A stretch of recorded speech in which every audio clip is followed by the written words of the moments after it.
Welcome to our YouTube channel learn with Nihal. दोस्तों, आज हम एक आर्टिकल कहें या एक ऐसे कहें, बात एक ही है। गंगाधरी शक्तिमान है तो आर्टिकल बोल दे आपसे एग्जाम में या ऐसे बोल दे, बात एक ही होती है। तो यानी कि हमको निबंध ही लिख के आना है। तो हम आज एक निबंध डिस्कस करेंगे माई हॉबी के ऊपर। और देखिए, माई हॉबी में का मतलब होता है कि हमारी अभिरुचि, हमें क्या करने का शौक है। ठीक है, तो यहाँ पर मैंने दो चीज़ों को बनाया है कि अगर वो माई हॉबी का आपसे पूछ लेता है तब भी आपको यही निबंध लिख के आना, अगर वो पूछ लेता है क्रिकेट का तब भी वही लिख के आना है। क्योंकि देखिए, माई हॉबी मेरा शौक, मेरी अभिरुचि, तो मेरा शौक क्रिकेट हो सकता है, नहीं हो सकता है। तो मैंने यहाँ पर दोनों को कंबाइन कर दिया, यानी कि अगर आपसे क्रिकेट के ऊपर पूछे तब भी यही लिख के आना है, और आपसे अगर पूछ लेता है वो माई हॉबी के ऊपर तब भी आपको यही लिख के आना है। तो एक 2 in 1 मैंने बनाया है। तो चलिए स्टार्ट करते हैं। सबसे पहले इंट्रोडक्शन। हॉबी मीन्स, हॉबी का जो मतलब है, हॉबी मतलब अभिरुचि, मीन्स मतलब है विच, जो, वर्क मतलब कार्य, वी माने हम, वांट माने चाहते हैं, टू डू करना। देखिए, हिंदी में अगर किसी वर्ब के अंत में नानी नहीं आता है तो हम उससे पहले या तो टू लगा देते हैं या उस वर्ब के अंत में आईएनजी लगा देते हैं। दैट इज कॉल्ड हॉबी, वह पुकारा जाता है, कहा जाता है हॉबी। तो दैट इज कॉल्ड यहाँ पर प्रेजेंट इंडेफिनिट का पैसिव है। तो हॉबी का मतलब होता है जो कार्य हम करना चाहते हैं वह अभिरुचि कहलाता है। Every person has his hobby. Every मतलब प्रत्येक पर्सन मतलब व्यक्ति की, हैज माने होती है, हिज माने अपनी, हॉबी माने इच्छा, अभिरुचि। प्रत्येक आदमी की अपनी अभिरुचि होती है। सिंपली, साधारणतः, वी कैन से, हम कह सकते हैं, इन अदर वर्ड, अन्य शब्दों में, दैट डूइंग द वर्क मतलब काम करके, डूइंग द वर्क काम करके। देखिए, मैं आपको एक बात समझा दूं कि हर चमकने वाली चीज़ सोना नहीं होती है। उसी प्रकार से दोस्तों, हर आईएनजी लगी हुई जो वर्ब होती है उसका अर्थ रहा रही नहीं होगा। देखिए, अगर सब्जेक्ट के बाद इजेमार, वॉजवर या बिल बी, सेल बी आ रहा है, उसके बाद आईएनजी है, तो वहाँ उसका अर्थ रहा रही होता है। लेकिन मैं आपको बता दूं, यदि किसी नाउन से पहले अगर किसी वर्ब में आईएनजी लगा हुआ है तो वहाँ उसका अर्थ जो होता है वो ता हुआ, ती हुई, ते हुए, कर करके होता है।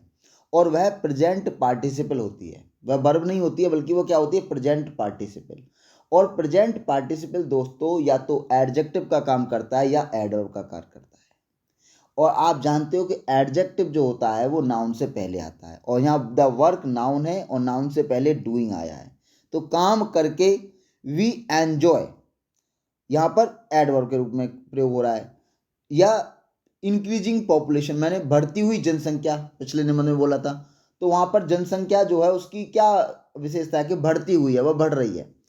तो हर चमकने वाली चीज़ सोना नहीं होती। उसी प्रकार से हर आईएनजी लगी हुई वर्ब का जो अर्थ होता है वो रहा रही नहीं पड़ा जाएगा हर बार। तो इसके ऊपर एक मैं डिटेल्ड वीडियो बनाऊंगा, ठीक है। तो जब देखना आप, और अगर देखो आपको वीडियो अच्छी लगती है तो वीडियो को लाइक किया करें, और आपको किसी पर्टिकुलर टॉपिक पर वीडियो चाहिए तो आप कमेंट करके मुझे बताएं, ताकि मुझे ये मालूम चल सके कि आपको किस फैक्ट्स के ऊपर, किस नेम के ऊपर आपको वीडियो चाहिए, तो मैं बनाने में मुझे थोड़ी सी आसानी रहे। तो वी एंजॉय, हम एंजॉय करते हैं, यानी कि उस काम को करके वी एंजॉय, हमें आनंद आता है। एंड फील बेटर, अच्छा महसूस करते हैं। दैट इज आर हॉबी, वही हमारी अभिरुचि है। साधारणतः शब्दों में हम कह सकते हैं कि किसी काम को करके हम में आनंद होते हैं और अच्छा महसूस करते हैं, वही हमारी क्या कहलाती है, अभिरुचि कहलाती है। देखिए, यहाँ मैंने इसकी हिंदी दी है। हिंदी आपको एग्जाम में नहीं लिखनी है, ये जस्ट आपको समझने के लिए है, ठीक है। अगर कोई सेंटेंस आपको समझ में नहीं आ रहा है तो आप उसको समझ लें। तो अभिरुचि का मतलब होता है जो काम हम करना चाहते हैं वही अभिरुचि कहलाता है। प्रत्येक व्यक्ति की अपनी अलग अभिरुचि होती है। साधारणतः हम अन्य शब्दों में कह सकते हैं कि उस काम को करते समय हम आनंदित और अच्छा महसूस करें, यही हमारी अभिरुचि होती है। अब माई हॉबी, अब मेरी हॉबी क्या है, अब देखिए, my hobby is reading book more and more. तो माई मतलब मेरी, हॉबी मतलब अभिरुचि, इज माने है रीडिंग मतलब पढ़ना, बुक मतलब किताब पढ़ना, मोर एंड मोर अधिक से अधिक किताब पढ़ना मेरी अभिरुचि है। Because books are are best friend, क्योंकि जो किताबें होती हैं वो हमारी क्या होती हैं, सच्ची दोस्त होती हैं। It never deceive to us, जैसे आजकल के दोस्त धोखा नहीं दे देते हैं, वैसे बुक्स कभी धोखा नहीं देती हैं हमको। डिसीव मतलब धोखा नहीं देती है, डिसीव धोखा नहीं देती है हमको। They always be with us, वे हमेशा हमारे साथ रहती हैं। इवन इफ, अब यह इवन इफ का जो पूरा इवन और इफ का अगर हम एक साथ लगाते हैं तो यह इसका मतलब होता है चाहे, इसका मतलब होता है चाहे। चाहे वी आर इन सोरो, चाहे हम दुख में हो, एंड हैप्पीनेस, मतलब ये हमेशा हमारे साथ रहेंगी, चाहे तो हम दुख में हैं और चाहे हम खुशी में हैं। अब ऐसे नहीं है आजकल के जो तुम्हारे जो अत्याधुनिक सो कॉल्ड फ्रेंड हैं कि उनकी तरह तुम्हें मुसीबत आई तो भाग जाते हैं आपसे दूर, और आपके पास पैसे हैं चाउमीन बर्गर पिज़्ज़ा गोलगप्पे खाने का तो आपके पास चले आते हैं। तो ऐसा नहीं है, किताब आपके साथ ही रहेंगी हमेशा। वो आप अगर रात को 12 बजे उनको अगर ओपन करोगे तो आपको 12 बजे भी आपसे इंटरेक्ट करने के लिए तैयार हैं, ठीक है, इंटरेक्शन करने के लिए वो तैयार रहती है 24 आवर्स। रीडिंग बुक्स, किताब पढ़ना या किताब पढ़कर, वी कैन लिव, किताब पढ़कर वी कैन लिव, हम रह सकते हैं विद दोज पीपल, उन लोगों के साथ हु हैव डाइड, जो कि मर गए हैं। देखिए हम उन व्यक्तियों के साथ रह सकते हैं, उन व्यक्तियों के साथ अपनी यह कंपनी कर सकते हैं जो लोग इस दुनिया में नहीं रहे, जैसे मुंशी प्रेमचंद, भारतेंदु हरिश्चंद्र जिन्होंने नमक का, भारतेंदु हरिश्चंद्र है, और एक इन्होंने एक चैप्टर लिखा था भारत वर्षोन्नति कैसे हो, भारतेंदु हरिश्चंद्र ने। Swami Dayanand Saraswati, Vivekananda, APJ Abdul Kalam, William Shakespeare, तो बहुत सारे ऐसे कवि हैं जिनके साथ हम, कवि हैं, लेखक हैं जिनके साथ हम रह सकते हैं, उनसे हम बहुत कुछ सीख सकते हैं। किसके माध्यम से सीख सकते हैं, बुक के माध्यम से सीख सकते हैं। And we can learn lot of with them, और हम उनसे बहुत कुछ सीख सकते हैं। मेरी अभिरुचि, मेरी अभिरुचि अधिक से अधिक किताबें पढ़ना है, क्योंकि किताबें हमारी सबसे अच्छी दोस्त होती हैं। ये हमको कभी धोखा नहीं देती हैं, ये हर समय हमारे साथ होती हैं, चाहे हम दुख में हो या खुशी में। किताबें पढ़कर हम उन व्यक्तियों के साथ रह सकते हैं जो कि मर चुके हैं, और हम उनसे बहुत कुछ सीख सकते हैं। अब एक और माई हॉबी है, दूसरा अभी देखो, हॉबी सिर्फ यही नहीं है कि आप किताब पढ़ना है, अब एक ही काम करके तो नहीं हो सकता है ना। तो किताब पढ़ना, किताब देखो, खेलना और पढ़ना दोनों साथ साथ पैरेलल होना चाहिए, क्योंकि एक स्वस्थ दिमाग में ही, एक स्वस्थ शरीर में ही स्वस्थ दिमाग होता है। तो my hobby is playing cricket, तो मेरी जो अभिरुचि है वो क्रिकेट खेलना भी है। आई लाइक क्रिकेट अलॉट, मैं क्रिकेट को बहुत पसंद करता हूँ। इन क्रिकेट, क्रिकेट में देयर आर 2 टीम, क्रिकेट में 2 टीमें होती हैं, and every team has 11 player. और जो ग्राउंड में खेलने जाते हैं, ये मत कहते ना 15 और 16 और 14 प्लेयर होते हैं, वो होते हैं रिजर्व प्लेयर, लेकिन जो ग्राउंड में जो उतारे जाते हैं, ग्राउंड में जाते हैं खेलने, वो सिर्फ 11 प्लेयर होते हैं। प्लेइंग क्रिकेट, क्रिकेट खेलकर आई फील बेटर, जो क्रिकेट को खेलकर मैं बहुत अच्छा महसूस करता हूँ। It is so funny game, यह बहुत ही मौज मस्ती वाला गेम है। वाइल एन्जॉइंग, एन्जॉय करते करते, वी डू आर एक्सरसाइज। देखिए क्रिकेट में क्या है कि हम एन्जॉय करते करते, क्रिकेट खेलते खेलते हम अपनी एक्सरसाइज भी कर लेते हैं, जैसे भागना दौड़ना सब कुछ हो जाता है उसमें। Exercise is so important, exercise होती है वो बहुत ही इंपॉर्टेंट होती है टू बी हैप्पी, खुश रहने के लिए, इन द वर्ल्ड, इस संसार में।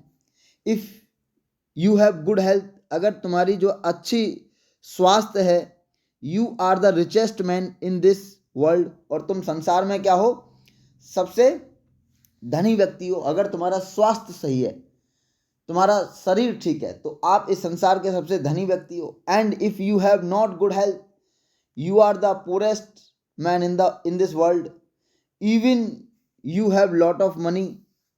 और अगर तुम्हारा स्वास्थ्य बढ़िया नहीं हो, चाहे तुम्हारे पास करोड़ों लाखों रुपए हैं, तो आप इस संसार के सबसे गरीब व्यक्ति है, चाहे तुम्हारे पास कितना भी पैसा हो भाई। But your health is not good, you can not enjoy your life. और आपकी अगर हेल्थ अच्छी नहीं है तो आप अपनी ज़िंदगी को एंजॉय नहीं कर सकते हो, जी नहीं सकते हो खुल के भाई साहब। मेरी पसंदीदा अभिरुचि क्रिकेट खेलना है। क्रिकेट में 2 टीमें होती हैं, प्रत्येक में 11-11 खिलाड़ी होते हैं। क्रिकेट खेलकर मैं अच्छा महसूस करता हूँ। यह बहुत ही मस्ती का खेल है। खेलते खेलते हम अपना व्यायाम भी कर लेते हैं। खुश रहने के लिए व्यायाम बहुत ज़रूरी है। इस संसार में यदि तुम्हारा स्वास्थ्य अच्छा है तो तुम संसार के सबसे धनी व्यक्ति हो। यदि तुम्हारा स्वास्थ्य खराब हो तो तुम संसार में सबसे गरीब व्यक्ति हो। चाहे तुम्हारे पास बहुत सा पैसा हो, लेकिन तुम्हारा स्वास्थ्य अच्छा ना हो तो तुम अपनी ज़िंदगी आनंदित होकर नहीं जी सकते हो। कंक्लूजन, अब इसका निष्कर्ष निकालते हैं।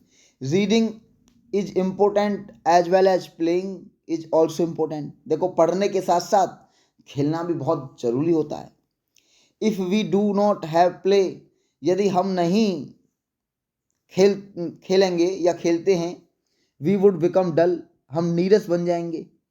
डल बॉय मतलब, नीरस बॉय का मतलब होता है कि मतलब अब थके थके से, बेजान सा। वी शुड रिमेंबर, हमें याद रखना चाहिए, दैट साउंड माइंड, जो स्वस्थ शरीर है, साउंड माइंड मतलब स्वस्थ शरीर, लिव्स रहता है इन अ साउंड बॉडी, और एक स्वस्थ शरीर में ही रहता है। निष्कर्ष, पढ़ना जरूरी है, साथ ही साथ खेलना भी अत्यधिक जरूरी है। यदि हम खेलेंगे नहीं तो हम नीरस हो जाएंगे। हमें याद रखना चाहिए कि स्वस्थ दिमाग स्वस्थ शरीर में रहता है। देखिए दोस्तों, यहाँ से आपको मैं एक बात बता दूं, माई हॉबी के ऊपर निबंध आता है तो आप ये लिख के आ सकते हो। आपको पता है मैंने पूरा कंटेंट माई हॉबी के ऊपर दिया है। अगर वो आपसे क्रिकेट का पूछ लेते हैं तो आप क्रिकेट का भी लिख के आ सकते हैं। दोस्तों, अगर आपसे वो पूछ लें हेल्थ के ऊपर तो आप हेल्थ के ऊपर भी लिख के आ सकते हैं इसी निबंध को। अगर आपसे पूछ ले जाए एक्सरसाइज के ऊपर तो आप एक्सरसाइज के ऊपर भी इसी निबंध को लिख के आ सकते हैं। और आपसे पूछ ले जाए रीडिंग के ऊपर तो आप रीडिंग के ऊपर भी यही निबंध लिख के आ सकते हैं। अब आप कहोगे सर ऐसा आपने सर क्यों बनाया? देखिए, मैं आपको बता दूं, जब मैं भी स्टूडेंट हुआ करता था तो एक निबंध याद करके हम गए, 2 निबंध, 3 निबंध, 4 निबंध याद कर ले जाते हैं, लेकिन एग्जाम में कुछ और ही आ गया। तो यहाँ पर मैंने 3-4 चीज़ों को कवर अप करने का रीजन भी यही है कि अगर इससे संबंधित कुछ चीज़ें होती हैं तो आप लिख सकते हैं। क्योंकि देखो, अभिरुचि का हम निबंध लिख रहे हैं तो उसमें जाहिर सी बात है कि भाई किसी व्यक्ति की जो अभिरुचि होती है वो एक से ज़्यादा हो सकती है। तो खेलना और पढ़ना स्वास्थ्य के पॉइंट ऑफ व्यू से दोनों पैरेलल चीज़ें हैं या नहीं है? तो खेलना और पढ़ना की दोनों की बात की गई है, तो यहाँ पर स्वास्थ्य की बातें आगे नहीं आ गई, हेल्थ की बातें आ गई। तो निबंध क्या होता है? निबंध में आपको अपने विचार लिखने होते हैं। निबंध में क्या लिखना होता है? अपने विचारों को व्यक्त करना होता है। तो देखो दोस्तों, अगर आपको वीडियो अच्छी लगती है तो वीडियो को लाइक कर दिया करो और चैनल को सब्सक्राइब करना ना भूलें। मिलते हैं आपसे किसी नेक्स्ट वीडियो में, तब तक के लिए बाय, टेक केयर, हंसते रहिए, मुस्कुराते रहिए।